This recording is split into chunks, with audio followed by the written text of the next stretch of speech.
There was once an eternal city, Rome. In the 4th century AD, Rome is the most exceptional of all the cities of the Mediterranean. The emblem of an empire with a population of 90 million. This represented almost half the population of the world. It's quite extraordinary how these few ordinary little hills were to become the capital of the whole Mediterranean. We shall discover the face of Rome in ancient times and better understand how the Romans were able to build so many monuments that are now considered masterpieces. It's natural to think, how do the Romans calculate this? How did they do that? At the origin of their success, innovation, with the creation of a revolutionary new material, concrete. Now, this amazing material, Roman concrete, it has the great advantage that it can be made by semi-skilled people. The Pantheon, the temple to all the gods, has stood for 2,000 years. It deploys its 43-meter diameter dome, weighing 4,535 tons, the equivalent of 16 Airbus A380s. But what were the secrets of its construction?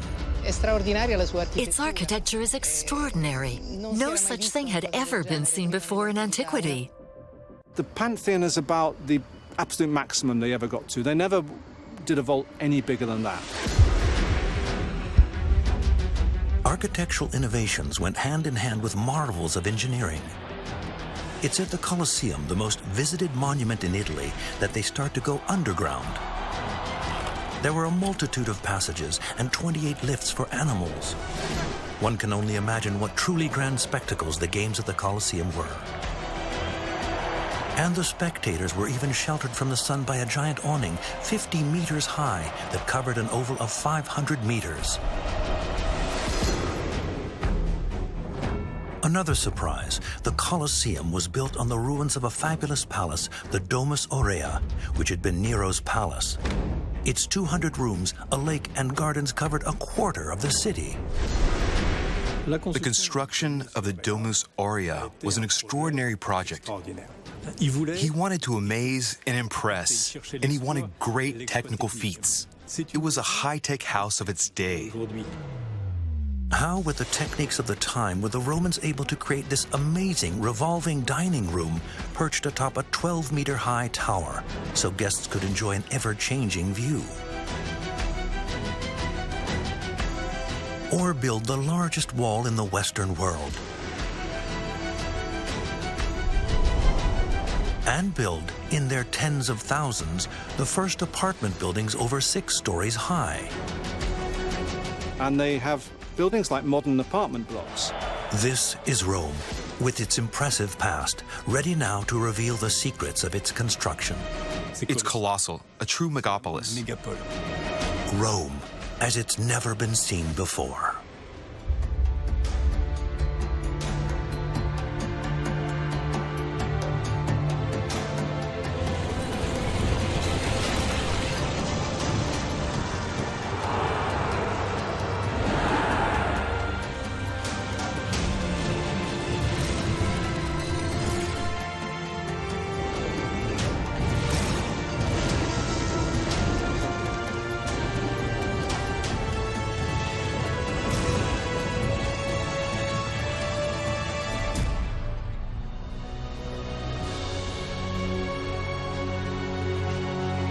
Founded more than 28 centuries ago in central Italy, 30 kilometers from a maritime outlet on the site of 7 hills, Rome is considered the second cradle of Western civilization after Athens.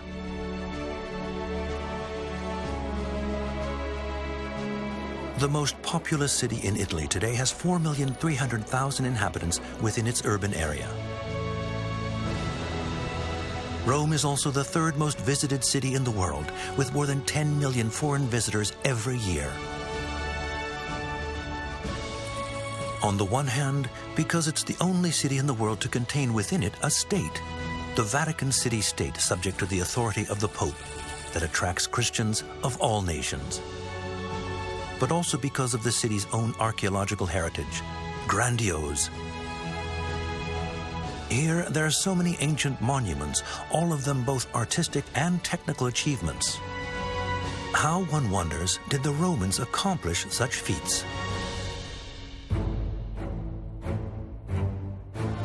They achieved the impossible with this unique monument, the most complete and best preserved of all antiquity, the Pantheon. Its architecture is extraordinary.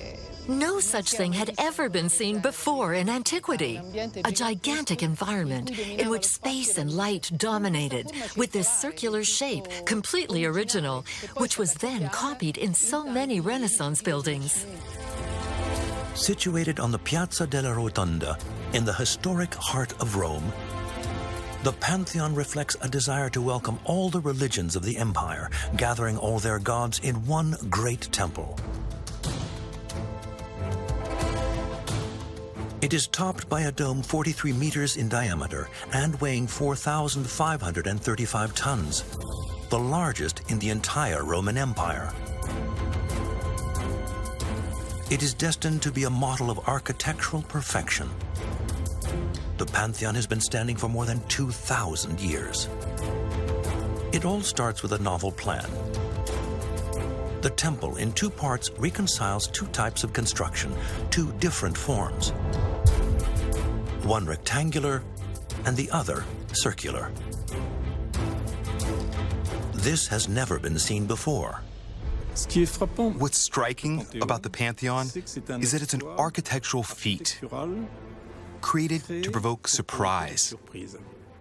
So we look up and we see a temple, but we barely see the dome behind it, almost not at all.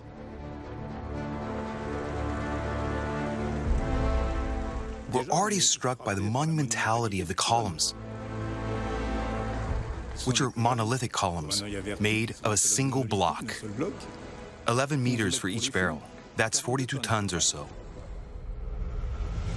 Each column is the height of a 4-story building and weighs as much as an A320 Airbus. So they had to think about how to transport these huge, long pieces.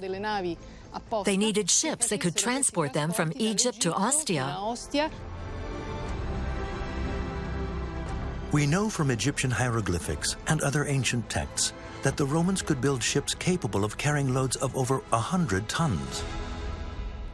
And from Ostia, the blocks headed upriver to the port of Rome.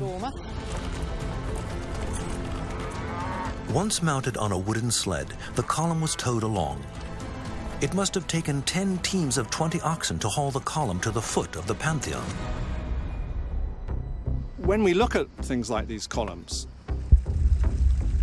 and we're amazed by the strength of them, by the fact that the building stands here, all these years, it's natural to think, how do the Romans calculate this? How did they do that? And, we think of modern engineering. Now, first of all, Roman architects and engineers weren't separate people. They were one and the same people. And the next thing we have to bear in mind is they were very practical, empirical, and they had a lot of experience. They had decades of experience. But that is not the big surprise. Inside, one crosses through a building of white marble. And the second space is revealed.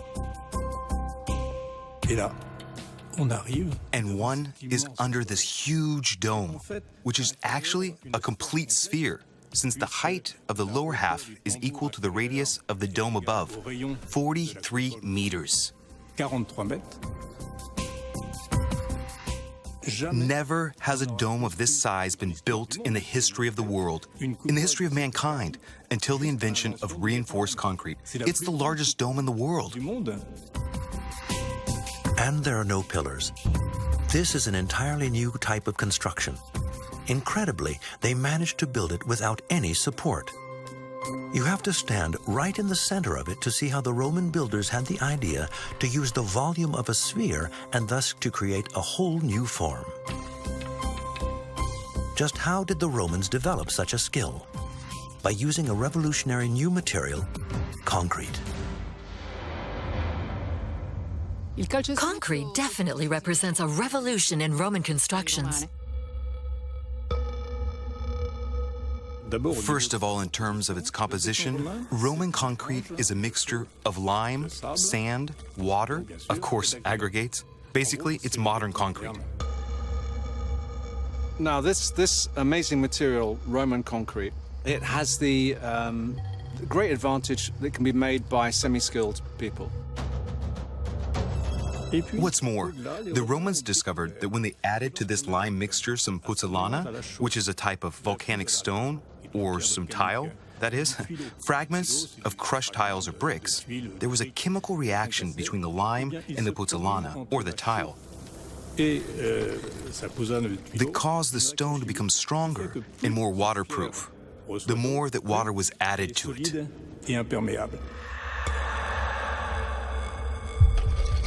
This Roman mortar completely transforms construction. Now their ideas can be realized on a large scale, quickly and well. The Romans built using two sidings of brick cladding filled with small stones or pebbles. This technique, similar to casting, will be as important to ancient builders as concrete is to those of today. Mortar would free the Romans from the Greek heritage of the straight line. And this meant they could go on to perfect the arch and the vault that will both characterize Roman architecture and become widely used in all grand constructions.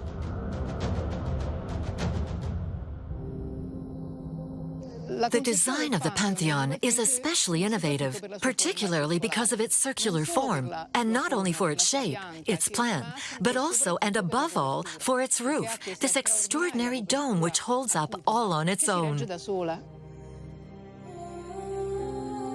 It symbolizes the celestial vault, home of the gods. It weighs 4,535 tons, the equivalent of 16 Airbus A380s. But how did these Romans build such spectacularly high vaults? The dome of the Pantheon must have been built in several stages. First of all, they built a framework of wood whose layout corresponded to the future segments or caissons. The second stage consisted of a thin layer vaulting composed of ribs made of bricks and mortar. The third step was to manufacture and install a negative framework inside each caisson.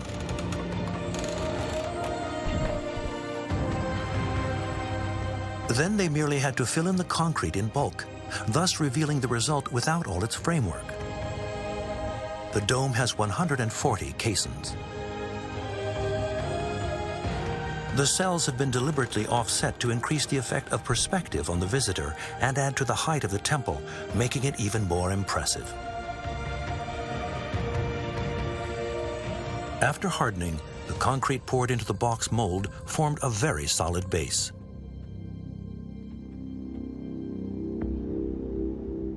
The fourth step was to reinforce the dome with a skeleton of brick arches.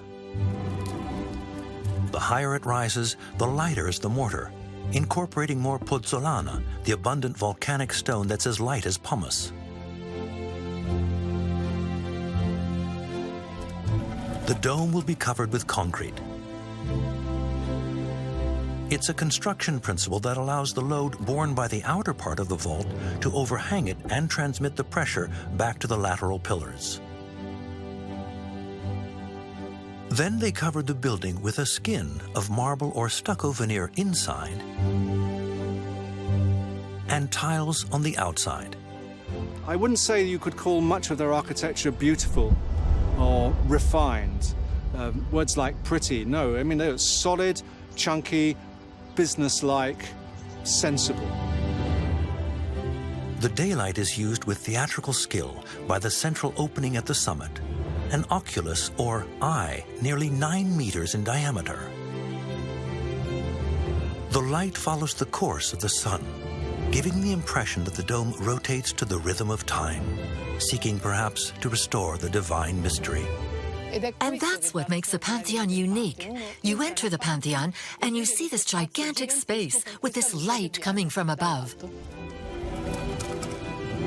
The building techniques that the Romans used were in large part learnt from the Greeks,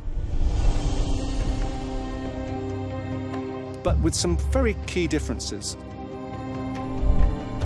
Greek architecture always used columns, beams, and cornices. It was based on large blocks of marble.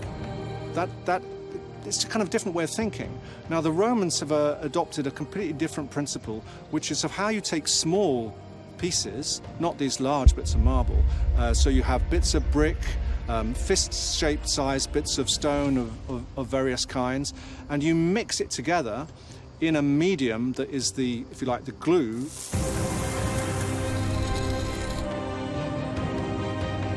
And so the Pantheon is about the absolute maximum they ever got to. They never did a vault any bigger than that. I mean, I think you have to realize that the building has got quite severe cracks. I mean, it's something of a miracle hasn't fallen down. And they were probably alarmed by these things, but it held. And they didn't go any bigger than that. You can get an idea of its longevity simply by remembering that these walls are 6 meters thick. Of course, in their manufacture, the walls were then to be adorned and decorated with plaster. The bricks were covered either in plaster or, in the more luxurious houses, in marble veneers. Unfortunately, all these marble veneers have disappeared, and what we are left with are the skeletons of monuments. This dome will remain the largest in the world for over 1,000 years. Just 2 kilometers to the southeast of the Pantheon, another masterpiece for the people is still defying the centuries, the Colosseum.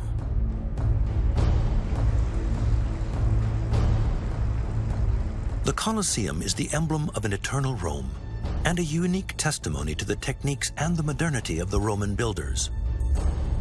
At more than 50 meters, it is impressively high, and to build it took 100,000 cubic meters of white stones. The biggest amphitheater of them all, designed in the 1st century AD under Emperor Vespasian, still stands in the heart of the city. It remains the most visited monument in Italy, with 6 million tourists a year, an oval amphitheater that remained in use for 500 years. And it could hold more than 50,000 people. That's equal to our biggest modern football stadiums. Built for the entertainment of the people, the Colosseum was a place of spectacle for the Romans. These days, we can only visit 35% of it. Its front columns are a real catalog of the 3 Greek styles: Doric, Ionic, and Corinthian.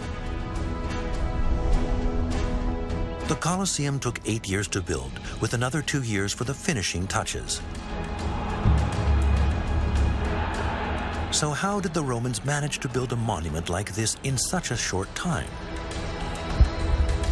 The Colosseum was built so quickly for 2 reasons. First, thanks to using concrete as a construction material. For example, the Colosseum's foundation is extraordinary. A huge concrete ring.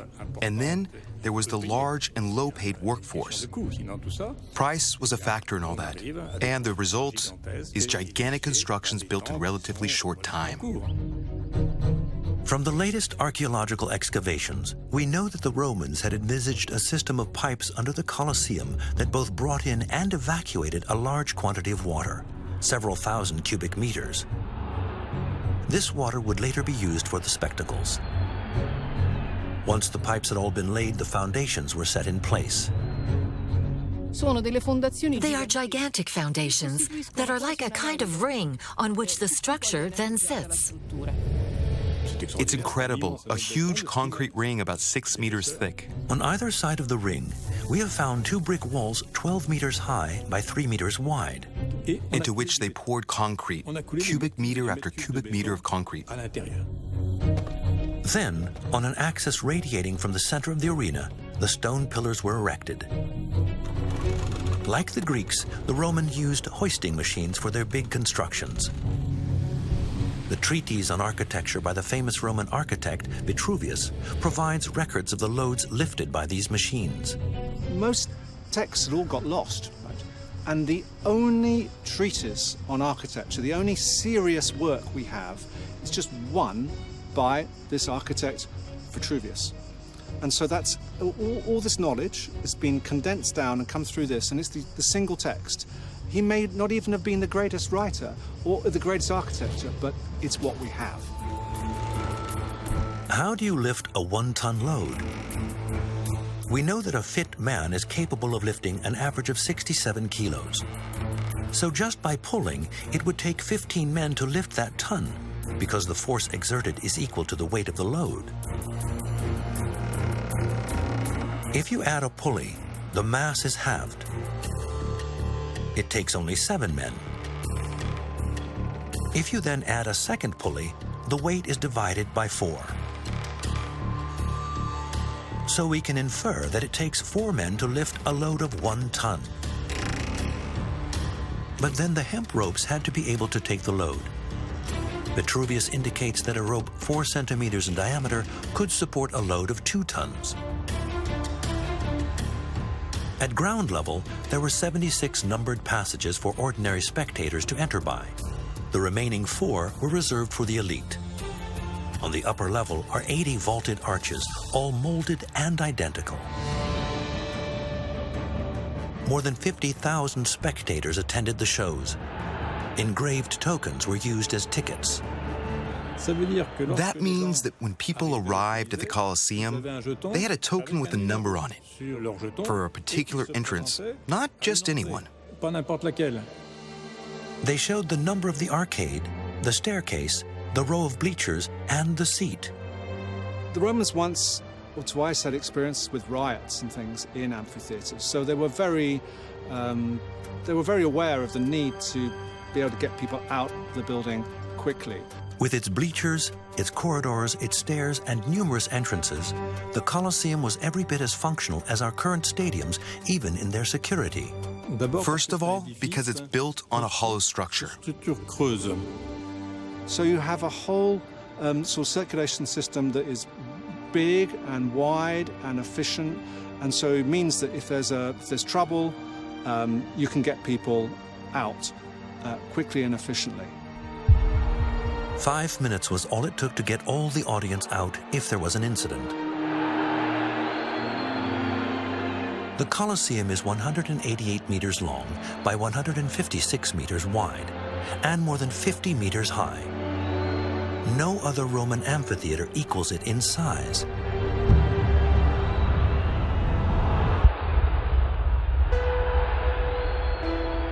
Here, the Romans built the largest backstage of Rome.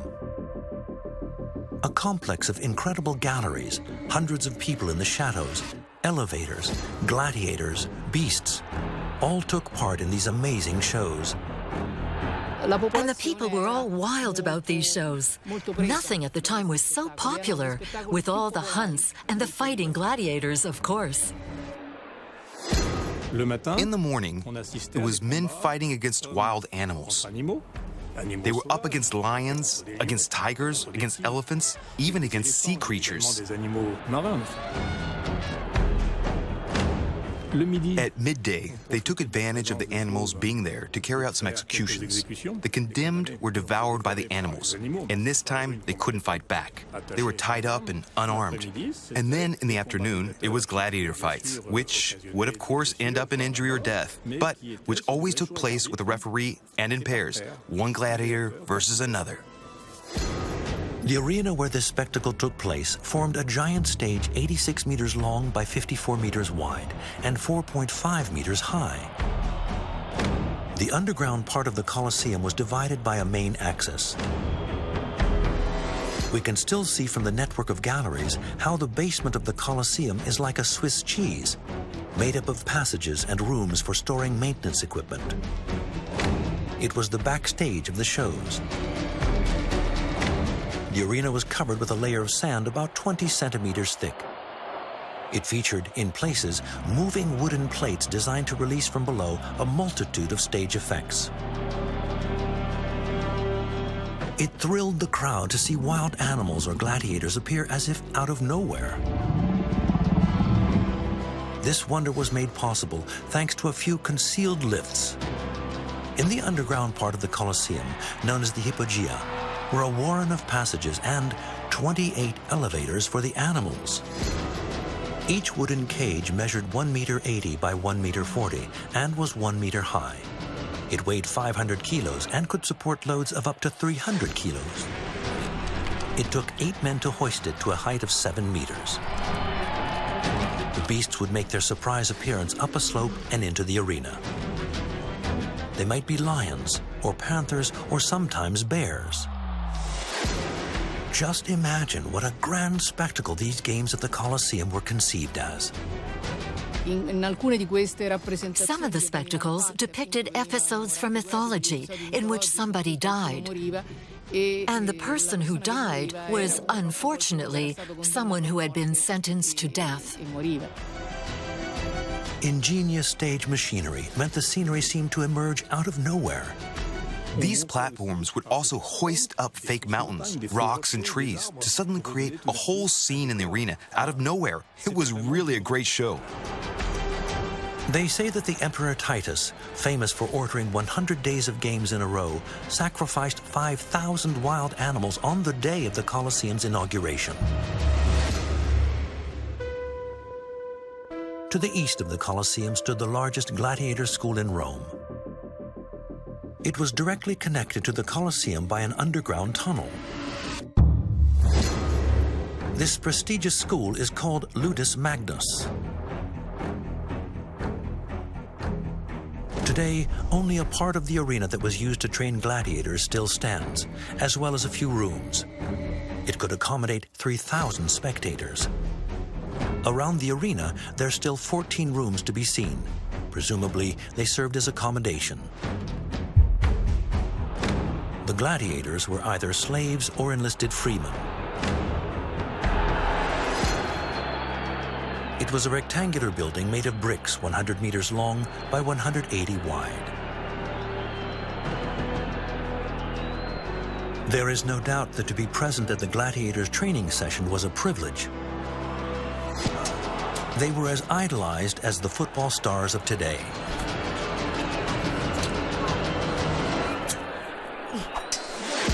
To heighten an aura of mystery, the gladiators from the school secretly entered the backstage of the Colosseum through this tunnel.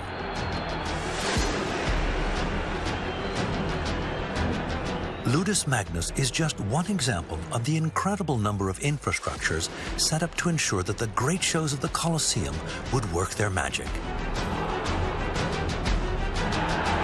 Archaeologists have unearthed 3 other gladiator schools.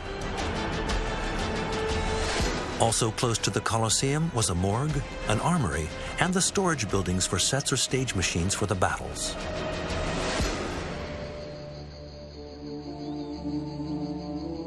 The games went on all day, from sunrise to sunset. However, summer in Rome is stiflingly hot, and the white stone of the Colosseum reflected an awful lot of heat. In Mediterranean regions, you can't sit in bleachers all day in full sun, especially in July or August. This made the whole place suffocating.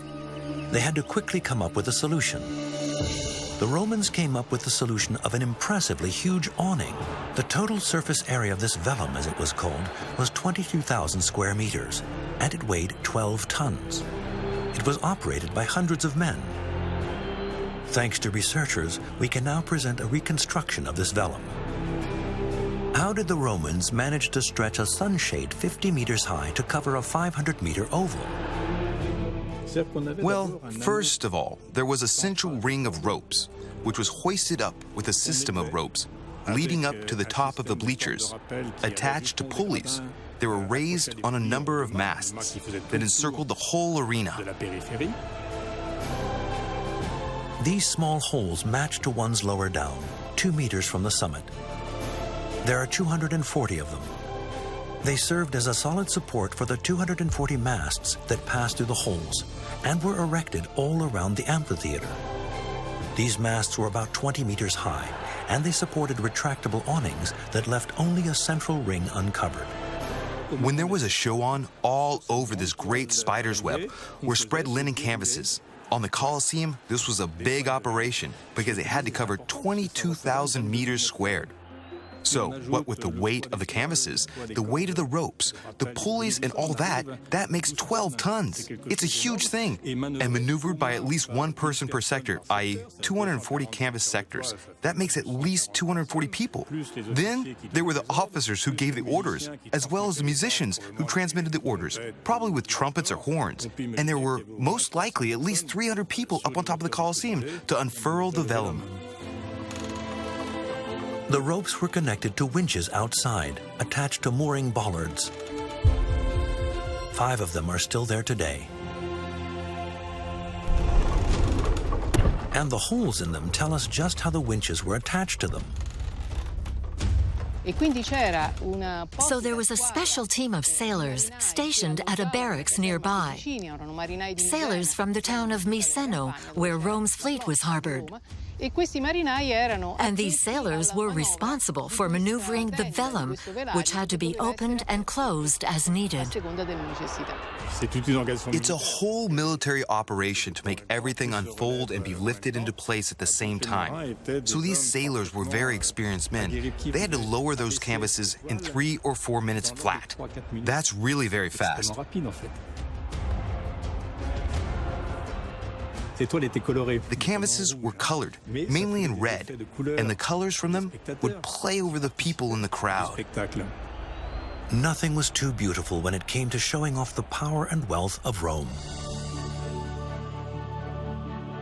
The Colosseum, though, has an unexpected secret: its location. It was built on the remains of the huge palace of Nero.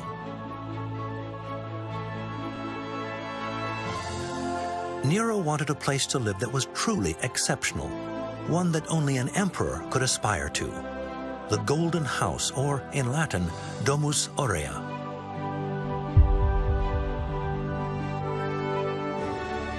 An illustrious palace of more than 200 rooms that formed a huge architectural and landscape complex of 80 hectares in the heart of the city of Rome, taking over a quarter of the city.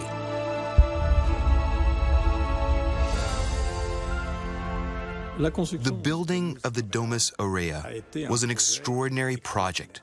Extraordinary from a financial point of view. Some authors agree that Nero spent insane sums of money there. It was here, east of the center of Rome, on the Oppian Hill, that Nero founded his sumptuous home. The Domus Aurea would stretch over several hills from the Palatine to the Esquiline. Almost completely gone now, the palace lives on in myth. Its construction posed new problems and was a huge challenge to its builders. It is a set of buildings, but also of gardens and of technical feats. These days, we call it a high-tech house. Nero wanted to amaze and impress. He wanted to see real feats of technology.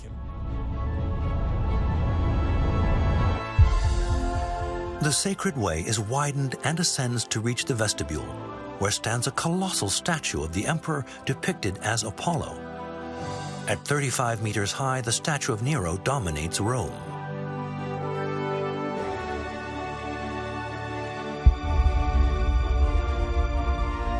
If the columned porticos are popular, they have been tripled here and on 3 sides for a total length of 1 kilometer.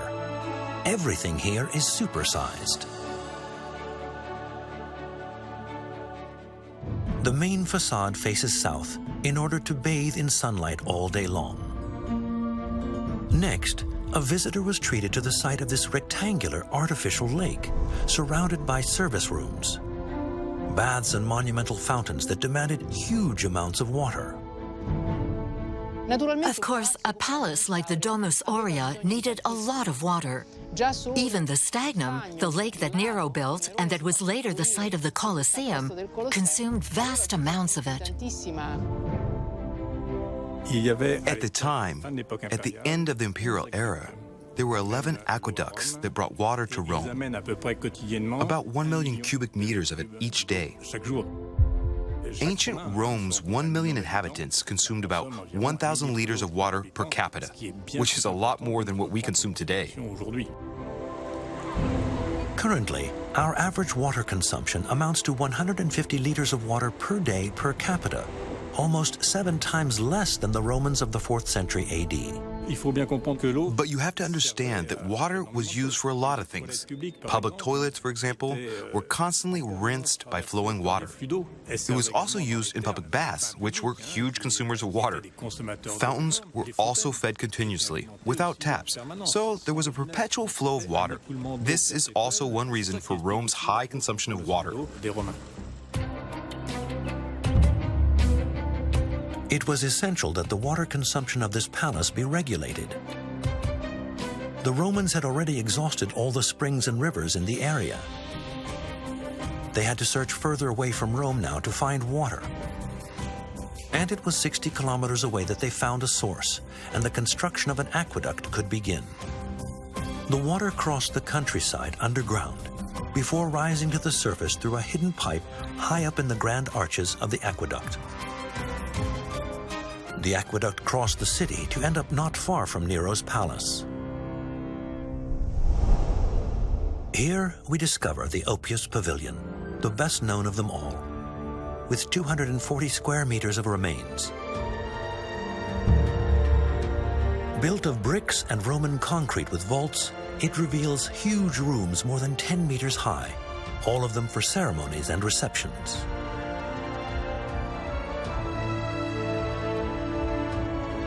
In this palace, luxury and innovation went hand in hand with marvels of engineering. Thus was born amidst the vineyards a bold project, the mythical revolving dining room of Nero, a fine example of Roman genius. The ruins we see today are just the remains of this basement, which resembles that of a tower. There was a tower with a colonnade at the top, and inside, a dining room that was constantly revolving. That is something extraordinary. Suetonius, a Roman historian of the 1st century, describes it like this. The main dining room was round, and it turned day and night on itself, imitating the movement of the world. But how did this revolving dining room work? It was a French archaeologist, Françoise Villedieu, who unearthed it in 2007.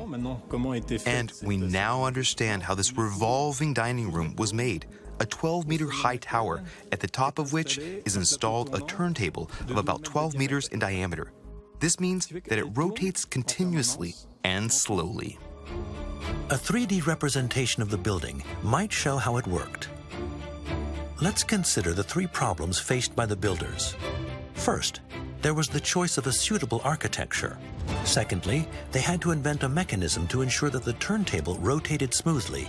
And thirdly, they had to find a way of driving it that would guarantee perpetual movement. So first, they decided on the tower. It consisted of a circular central pillar in solid masonry, 4 meters in diameter, connected by 8 arches to a circular wall, over 2 meters thick, that surrounded the entire building. A door in the central pillar gives access to a spiral staircase that connected the ground floor to the 1st floor. This was the first time that such a staircase was ever seen, a 75-centimeter wide spiral service staircase. Secondly, they had to ensure that the plateau overhanging the tower moved smoothly. Right at the top, and at the exact center of the structure, a hole 13 centimeters in diameter and 30 centimeters deep suggests there was a central pivot. Other regularly placed cavities were probably there to hold bronze spheres. These spheres sat on a bed of fine clay and were equipped with 2 fins that attached them to the wooden plateau, so they functioned like ball bearings.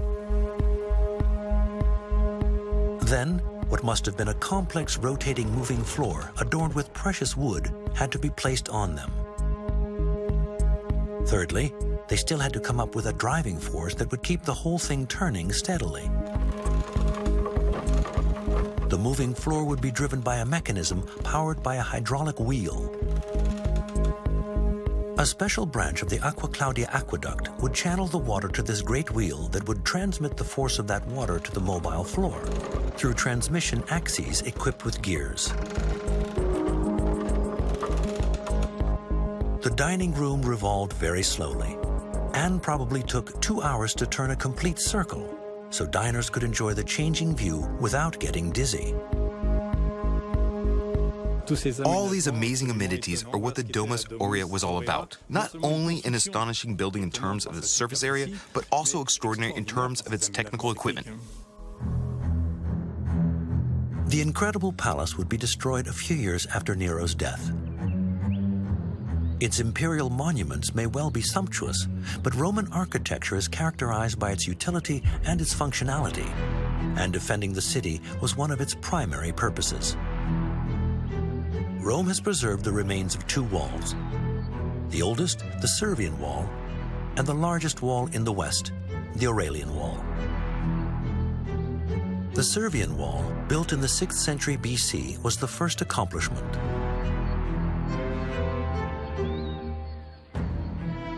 The fortified enclosure certainly followed an older wooden and clay palisade. You can see a large part of the ramparts as you leave the Termini bus station and admire the walls. They were made with large blocks of yellow tuff from the Tiber region. Tuff is a type of volcanic rock, since Rome is situated close to 2 volcanoes. It is made of opus quadratum, which means it consists of blocks placed on top of each other, dry and without using mortar, then joined by metal staples. The wall is 3.7 meters wide and 7 meters tall at its highest. It had 16 gates in it.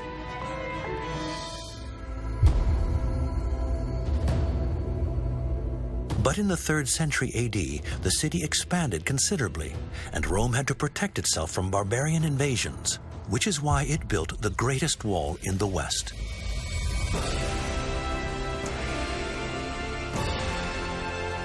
It was Emperor Aurelian who decided to build it. It would become the largest construction site in Rome that century. The walls were built in just 5 years. The impressive construction stretches for 19 kilometers and surrounds an area of nearly 14 square kilometers. It is built according to the molding technique. 2 brick sidings form the exterior of the wall. In the center, Roman concrete has been poured. 3.5 meters thick and 8 to 10 meters high, it is punctuated every 30 meters by towers that defend the city. By about 500 AD, the wall had 383 towers, more than 7,000 crenellations, and 18 main gates. The Aurelian Wall is remarkably well preserved, mainly because it was in constant use right into the 19th century. Rome, in its imperial period, may have been splendidly opulent, but it wasn't like that at its beginnings back in the 8th century BC. The legend tells how it was founded in 753 BC by Romulus on the very place where he and his brother Remus were found by a she-wolf. The history of ancient Rome can be divided into 3 periods: a monarchy to start with, then a republic, and finally an empire. Clearly, the greater part of the ruins in Rome are from the imperial period, the richest period of the city's history. Power is concentrated in the hands of one man, who's ever freer to do just what he wants, and over time to undertake major projects with no accountability. The second reason is that during the imperial era, Rome became the complete master of the Mediterranean world. and took for itself all the intellectual and material riches of the Mediterranean rim. Alexandria and its museum became a second home for Roman engineers. The Romans could now easily head off to find marble in Africa, in Egypt, in present-day Turkey, or in Greece. All the riches were now at their disposal. And the extraordinary thing is that these little hills, at first nothing more than small hills in Lazio, a region of swamps on the banks of the Tiber, became the capital of the Mediterranean world. It became the model for all the cities built around the Mediterranean.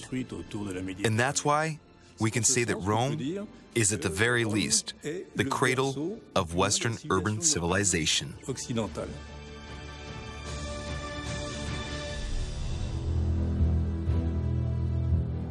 The power of Rome had grown into an empire of over 3 million square kilos, and its authority will extend over 90 million inhabitants.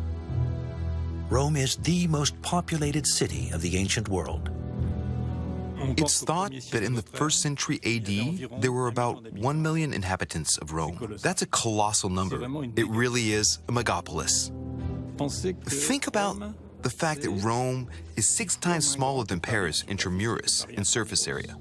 Paris intramuros, it's a little more than 2 million inhabitants. Rome, 1 million inhabitants. On a surface area, 6 times smaller.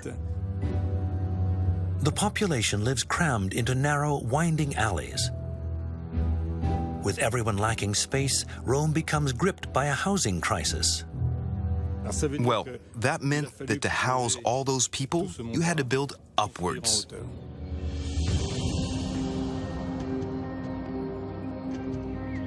The Romans built the first apartment buildings, some of them up to 21 meters high.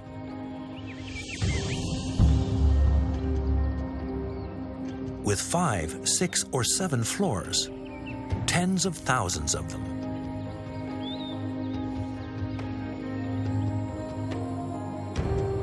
These remains at the foot of Capitol Hill are unique. They are the only traces of a district of collective apartment buildings in ancient Rome. A building for the lower classes. They're called the insulae, a new urban model that was emerging for large cities. So they realized that they had to build upwards. And they have buildings like modern apartment blocks. What we can see today are the remains of the upper stories. The first floor and the ground floor are down here, 9 meters under the ground. According to some estimates, 380 people lived in this block of buildings. Using bricks made it easy to construct multi-story buildings, and that's how the insulae came about. The insulae, or islands, are multi-story buildings usually intended for housing. They are not luxury housing, just ordinary dwellings for ordinary people. And it was a pretty unique city from the point of view of antiquity. One that impressed everyone. When you got to Rome, you'd see buildings that could be 6, 7 floors high. The wealthiest tenants lived at the bottom of the buildings. It was the opposite of today, for reasons that are easy to understand. Firstly, there were no elevators, and secondly, and importantly, there was no water distribution to the upper floors. The tenants had to bring jugs and vases to stock up from the tub at the bottom of the stairs, probably filled at one of the city's 1,352 fountains. Thirdly, a lot of wood was used in these buildings, and fires were frequent. Now, fire is a very big problem with traditional building when there's timber. Vaulting, the brick and all that helps, obviously, but you're still going to have some timber up in the roof and the floor. So the higher up you lived, the more dangerous it was. For heating and cooking, they had portable braziers and oil lamps for lighting. And obviously, with all these braziers and oil lamps hung around the place or being carried about or standing on the furniture, if one gets knocked over, it's a catastrophe. In the imperial age, there were more than 46,000 insulae.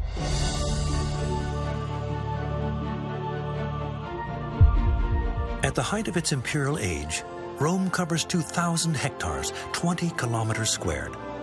It is the biggest megapolis in the Western world, a sacred capital and a model for all the peoples of the Roman Empire at its highest point. The figures can make your head spin. In 314 AD, there are in Rome 11 forums, 200 temples, 11 large bathhouses, 12 basilicas, 2 amphitheaters, and 43 triumphal arches. But also 37 gates, 19 aqueducts, 5 circuses, 2 naumachia, the artificial lakes where naval battles are recreated, 967 public baths, 1,352 fountains, 3 theaters, 9 bridges, 11 commemorative columns, a stadium and an odeon, 46,000 buildings, hundreds of warehouses, and thousands of shops. The most exceptional of the ancient Mediterranean cities and the largest of them all, Rome will forever remain the emblem of the power of the Roman Empire and an example of architectural excellence. The quality of Roman concrete, the new forms that freed up space, the numerous innovations combined with the perfect technical mastery and talent of its artists. They leave us a unique universal heritage, with this dome that brings together all the gods still standing firm. Along with the moving lost beauty of the Domus Aurea, that fabulous palace born of Nero's megalomania, where one can dream of the Colosseum's engineering treasures, Roman architecture never ceases to amaze us. By placing technology at the service of the Roman way of life, it knew how to combine functionality with not just greatness, but also luxury and beauty for eternity.